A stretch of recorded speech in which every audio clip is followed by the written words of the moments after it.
Venezuela se han encendido las alarmas nuevamente luego de que el mandatario Nicolás Maduro diera un plazo máximo de 72 horas a TikTok en su filial para Latinoamérica para que retire de la plataforma todo el contenido relativo a retos virales como el denominado Cromming, que estaría detrás de la muerte de 2 jóvenes venezolanos. Sobre ti recae esta muerte de estos niños, porque son ustedes, TikTok, quien está difundiendo esto. Yo mandé a hacer una investigación desde hace más de una semana, ya tenemos unas primeras conclusiones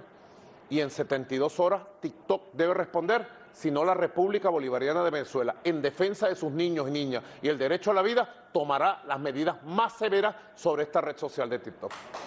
Y es que la noche de este martes, Héctor Rodríguez, ministro de Educación venezolano, confirmó la muerte de estos 2 jóvenes a causa de retos publicados en TikTok y alertó a padres y docentes a estar atentos a sus hijos y a lo que calificó como juegos mortales que buscan causar daño y dolor a las familias venezolanas. Asimismo, instó a las autoridades a darle celeridad a las investigaciones, pues recordemos que a principios del mes de noviembre se registraron al menos 5 intoxicaciones masivas en escuelas del estado Barinas, Miranda y Portuguesa que dejaron 170 lesionados entre estudiantes y personal administrativo, quienes perdieron la conciencia y se desmayaron al entrar en contacto con una sustancia química desconocida que fue analizada por las autoridades. Por esta situación fue detenido un joven de 14 años quien tenía en su posesión un frasco con un líquido color rosado, el cual se presume fue el desencadenante de todas estas intoxicaciones. En ese momento, Nicolás Maduro anunció que se investigarían los hechos y alertó de que no estaría muy lejano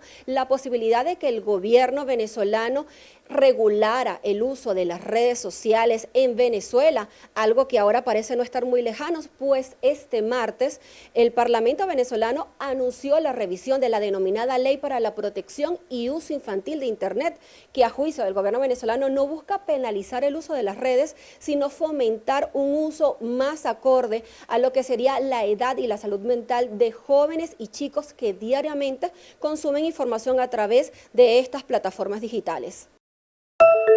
Los jueces de la Corte Penal Internacional en La Haya encontraron evidencia razonable para emitir órdenes de arresto por presuntos crímenes de guerra y crímenes contra la humanidad, incluidos exterminio, asesinato, toma de rehenes, violación y tortura contra el comandante de Hamás, Mohamed Deif, y que se cree está muerto. También acusó de crímenes de guerra contra la población civil en Gaza, como el uso de hambre como arma, asesinato, persecución y otros actos inhumanos al primer ministro israelí Benjamín Netanyahu y a su anterior ministro de Defensa, Yoav Gallant. Se trata de un acto antisemita que tiene un único objetivo: disuadirnos de ejercer nuestro derecho natural a defendernos de nuestros enemigos que se alzan contra nosotros para destruirnos. Acusar al Estado de Israel de genocidio, mientras nosotros nos esforzamos por defendernos de un enemigo que intenta cometer genocidio contra nosotros.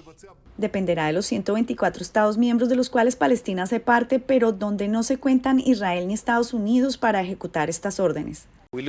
Esperamos que estas investigaciones se apliquen completa y rápidamente. Estamos seguros de que algún tribunal cuestionará y tratará de debilitar nuestra posición, como hemos escuchado en las amenazas que se han proferido. No obstante, también sabemos que hay países que ya se han pronunciado y han dicho que se mantendrán firmes. Estados Unidos no tiene jurisdicción sobre esta orden de arresto y la vocera de la Casa Blanca rechazó la decisión. Rechazamos rotundamente la decisión del tribunal de emitir una orden de arresto contra altos funcionarios israelíes. Por su parte, el secretario general de la ONU, a través de su vocero, dijo que respeta el trabajo y la independencia del tribunal. La orden de arresto contra el primer ministro de Israel afectará la forma de comunicación con funcionarios de la ONU. La regla es que no debe haber ningún contacto entre funcionarios de la ONU y personas sujetas a órdenes de arresto, pero las directrices también reconocen claramente que tales contactos, especialmente por parte de altos funcionarios de la organización, pueden requerirse para abordar cuestiones fundamentales. Desde Nueva York, Ángela González de La Voz de América para Telearuba.